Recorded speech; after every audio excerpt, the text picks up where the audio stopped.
San arkanghel na pinagbutahan, magandang kabarang di barang maturuhukan, sa labing kaliwanagan, si Maria nagluhod na may sa Diyos.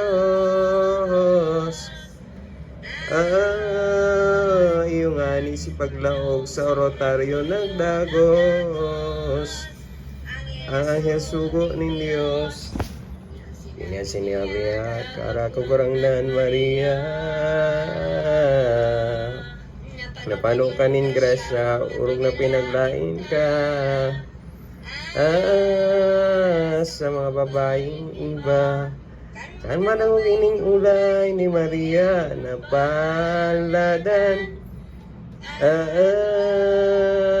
ang buot niya makubhan di